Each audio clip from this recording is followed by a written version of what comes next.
만약에 퍼스텍 얘도 방산주죠. 보세요. 만약에 다음 달에 시장이 폭락한다라고 해보죠. 퍼스텍 2갭짜리 안 메꿀까요? 메꿀걸요. 지금 이평선 거의 다 수렴시켜 놨거든요. 지금 차트를 얼추 다 만들어 놓은 상태로 대기하고 있는 거예요. 이슈 하나만 터져라. 계속 횡보하면서 지금 그냥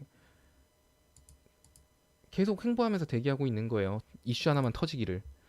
만약에 방산주 쪽 이슈가 터진다라는 거는 증시가 폭락한다는 걸 의미하는 걸 거고, 그 폭락하는 이유는 트럼프가 연임될 가능성이 적어진다라는 의미, 그러면서 북한 도발이 일어날 수 있다라는 거, 그러면서 퍼스텍 같은 경우 나오는 거고요. 서암 같은 경우도 당연히 올랐죠. 제가 오른다고 했잖아요. 제가 서암은 무조건 먹는다고.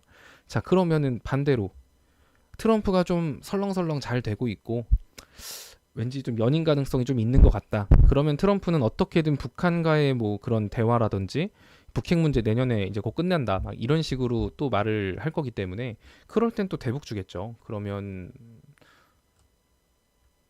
제가 오늘 그때도 코아스도 말씀드렸는데 이거는 영상으로 말씀 안 드리고 글로 말씀드렸어요.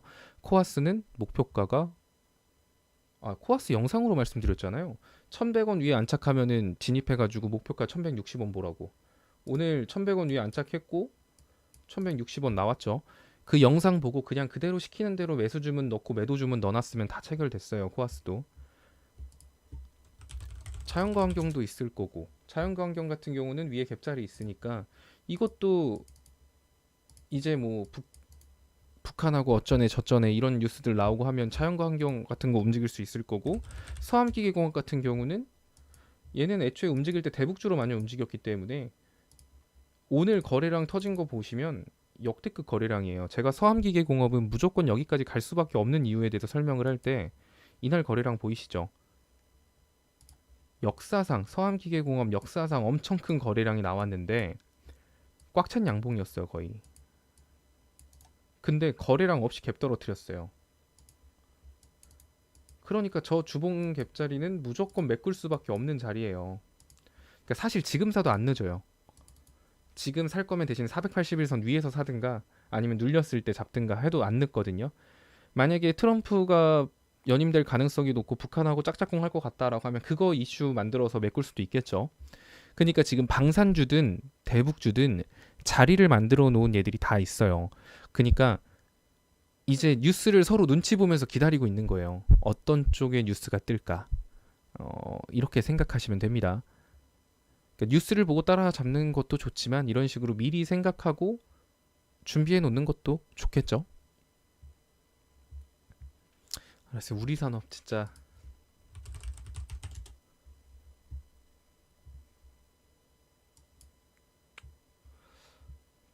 사실 이렇게 아래로 지지선 촘촘한 얘들은 뭐 크게 걱정 안 하셔도 될 텐데 60일선 이탈 안 하고 잘 딛고 있고 120분봉도 마찬가지고 뭐 제가 이거 투자하고 있다라고 하면 이걸 어디서 사셨을까? 전 항상 이렇게 차트를 보면은 어디서 사셨을지 좀 생각을 해보거든요. 이때 샀다고? 이때 왜? 볼벤 상단 찍으면 팔려고 이때 들어갔다?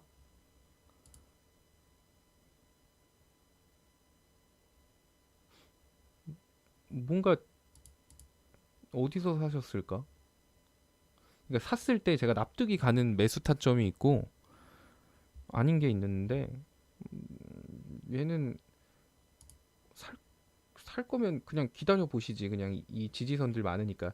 얘는 지지선들 그래도 촘촘한 편이니까 만약에 차라리 이런 게 나을 수도 있는 게 시장이 빠져도 어느 정도 이평선 간의 간격이 좀 있어서 한 번 지켜주고 또 한 번 지켜주고 이렇게 한 번 지켜주고 목숨줄이 세 개거든요. 근데 이평선 간의 간격이 너무 넓거나 지지선이 없으면 목숨줄이 없어서 그냥 이렇게 수직 낙하할 수 있어서 얘 같은 경우는 그냥 구간 대응 한번 잘 해보세요. 지지선마다 조금씩 조금씩 추매해 보세요. 여기 그래도 지금 얘가 뒤에 거래량 받쳐주고 있는 친구가 있으니까 얘 믿고 지지선 올 때마다 추매하면 평단가 낮아질 테니까 평단가 뭐 좀 낮아지겠죠. 그럼 반등할 때 좀 정리하는 식으로 하면 먹고 나오거나 손실 없이는 나오실 수 있을 거예요. 단 좀 기간은 걸릴 수 있고 스트레스는 받을 수 있을지언정. 근데 내가 지금 여기에 엄청 과비중이 들어가 있다. 춤에는 보통 최소 1배수 아니면은 못해도 절반은 하는 겁니다. 내가 500만 원 샀으면 250만 원씩은 사야 되는 거거든요. 내가 근데 그런 일련의 춤의 과정을 다 거쳤을 때 이 종목의 비중이 압도적으로 많아질 것 같다라고 한다면 지금 미리 비중을 줄여놓는 게 낫겠죠. 그래야 나중에 추매를 했을 때 안정적인 비중을 가져갈 수 있을 테니까.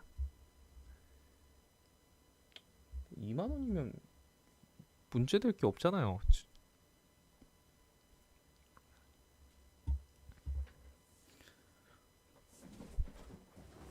2만 원이면은 뭐 괜찮을 때 사신 것 같은데. 그러니까 이런 거는 납득할 만하죠. 2만 원이면은 이때 산 거니까. 240 저항 구간 뚫고 저항 구간 지지받는 거 보고 산 거니까. 근데 줄 때 안 먹은 게 좀 아쉬운 거?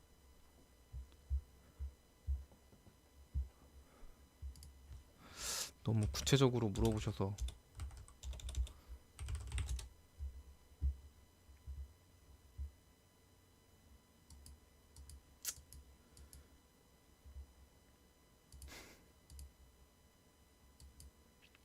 맞아요. 대신에 현대공업은 60부문 볼벤 상단 지지라고 할 수 있어요. 근데 여기 이탈하면은 안 돼요. 이탈하면은 큰일 날 수도 있어요. 이탈하면은 아래로 10% 이상 열릴 수도 있습니다. 심지어 아래 갭도 있어요. 오늘 타이트한 반등 자리로 끝났어요. 그럼 얘는 내일 만약에 시초에 양봉 시작하면은 단타 좋아하시는 분들은 따라 들어가셔도 돼요. 손절가 잡고.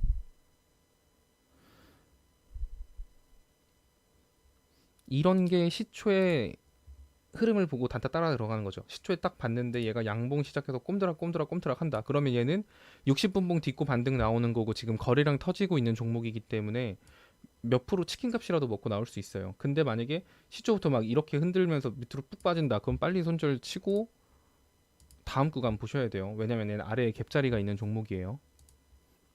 그러니까 이런 게 하이 리스크 하이 리턴 종목. 반드시 손절이 필요한 종목. 손절 안 하고 오기 부리면 그냥 한 방에 집에 가는 그런 거죠.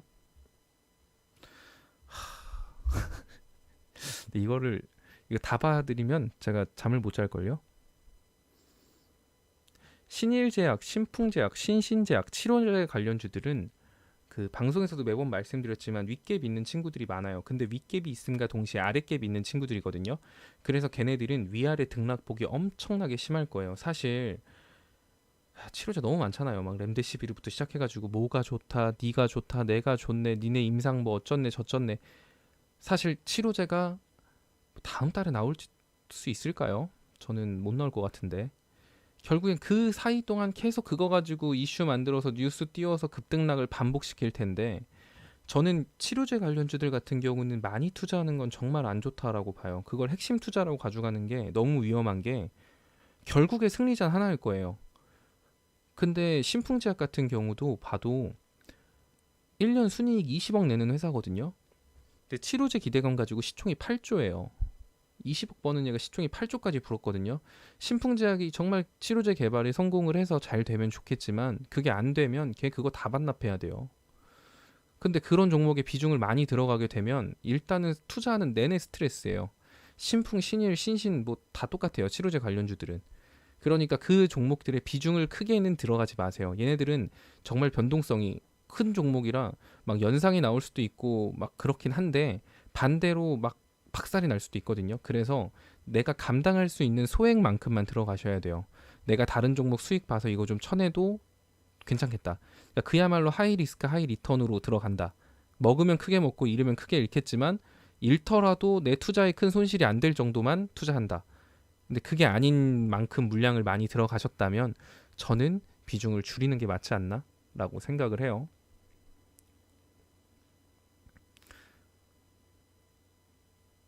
히토류주 같은 경우는 아직 아랫갭을 못 메꿨을 거예요. 유니온 머티리얼즈, 유니온 등등. 그럼 걔네들 같은 경우도 급등을 한다. 10월 달에 급등할 준비를 한다라고 한다면 그 전에 아랫갭을 메꿀 가능성이 높겠죠. 그러면은 아랫갭을 메꾸는 시점부터 비중을 좀 키워 나가는 것도 괜찮죠.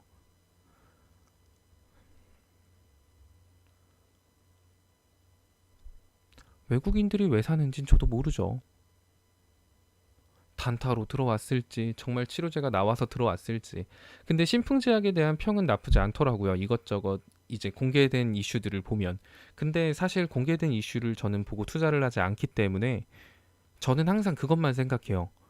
내가 이 종목을 샀을 때 불안할까 안 불안할까. 뭐 누구랑 계약을 한다더라. 어쨌든 치료제 관련주들의 핵심은 그거예요. 그래서 너가 치료제 개발해 안 해. 근데 지금 거기에 대해 확답을 할 수 있는 사람이 있을까요? 약간 결과가 애매모호한 거에 제가 힘들게 번 돈을 많이 투자하고 싶지가 않아요, 저는. 그래서 제가 제약바이오를 별로 안 좋아하는 겁니다. 임상실험 성공하면 대박이라더라. 뭐 어쩐다 저쩐다. 성공하면 사면 돼요, 그럼. 그 전까지는 불안해서 못 사겠어요. 안 사요. 와, 12시 반이에요. 어쩌다가 2시간이나 방송했지? 갑작스럽게 킨 거였는데.